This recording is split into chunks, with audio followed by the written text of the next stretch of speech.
I fucking called it. Sargon can't handle the banter, and has recently come out of hiatus to do a live stream with someone I'm not familiar with, and he absolutely chimped the fuck out when he started reading the chat. And he went on this, 7-minute diatribe before the end of the stream, using expletives which I shall not reuse on this pure Christian channel, let me tell you.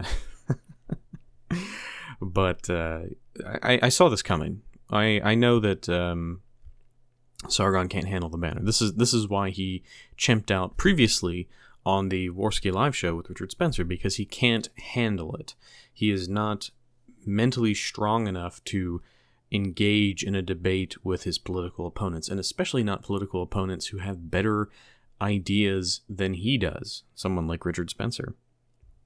And the fact that his little liberalist crybaby pussy centrist movement is getting shit on him by everybody, as it should. So of course he can't handle the banter, and he's going to continue to go on like this.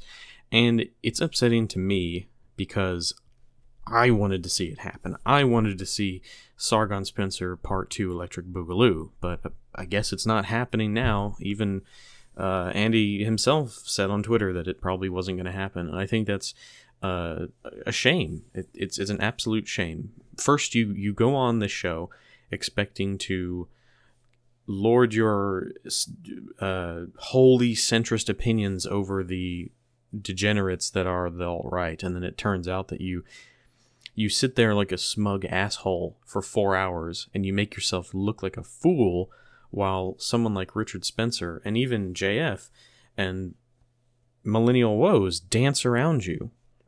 They used you as a puppet to launch more views into the alt-right. And I knew this would happen.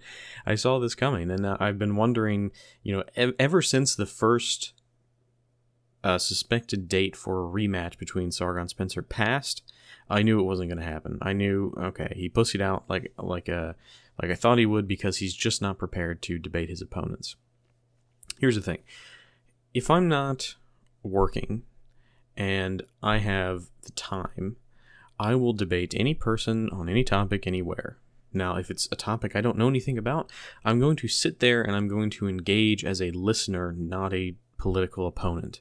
This is what Sargon needs to do, because he fundamentally does not understand the alt-right and these alternative movements. So he needs to sit there like a good little boy and listen while the adults are talking about nuanced political opinions. So, but as I said in my other response video to JF, you can reach me at the Discord link in the video, and you can, if you want to message me on Twitter or leave me a comment down below and say, hey, you want to talk about something, you want me to do a video about something, please let me know, and I'll be happy to do that. More content is best content. But here's the thing about leftists in general. Sargon is a leftist, undoubtedly. The way that he absolutely emotionally caves in to his detractors just proves that he's a typical leftist. He has no nuanced opinion of politics. I mean, obviously he's a mainstream politics centrist, the fence sitter, kind of thumb up his ass guy, but essentially he's not confident enough in his own views to challenge people that are challenging him. So if you've got a powerful weapon, you're not afraid to use it. But if you know that your weapon isn't powerful enough, you're going to chicken out of open conflict with one of your enemies. That's just how it goes. It's just this beta male identity that he has. I absolutely know he has. He's not sure of himself anymore because his ideas are being challenged by people who are more intelligent than he is, by people who are more nuanced than he is. I'm not saying it's me. I'm just some guy who likes to shitpost on Twitter and make stupid videos in my free time. But people like Richard Spencer are they're dancing circles around him because he has no arguments. He's just terrible at what he's doing. And the only reason he's popular at all is because he was the first stepping stone into the reactionary culture against this insane progressive leftism that we've seen before. He's still a leftist, but he's just not as far to the left as the progressives. So this type of behavior we should expect from Sargon. He's going to continue to chimp out and not engage with his political detractors simply because he can't. He cannot bring himself to do it. He cannot enter a debate without 1, sounding smug, 2, making an ass of himself, and 3, losing the debate because his arguments are terrible. So I expect that he'll send his little minions, his V's and his Krauts around the internet to make a mess of things even more. And this is something that he just can't recover from. He is so emotionally charged in this rant. Oh, by the way, you can see it. It's clipped on Kronos' channel. Go subscribe to him. Go check him out. He's great.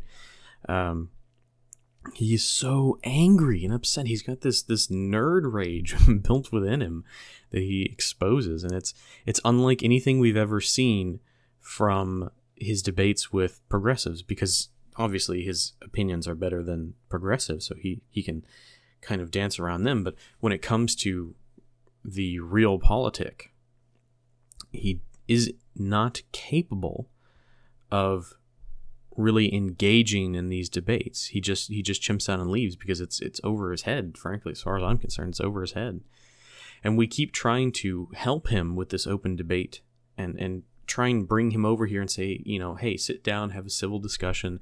And what does he do? He chimps out, he rees like an autist, he throws shit everywhere, and he disengages, and then he goes back to his own sphere and says, oh, well, look at the alt-right. They're so uncouth. They're so rowdy and all this. It's like, get off your fucking high horse, Sargon.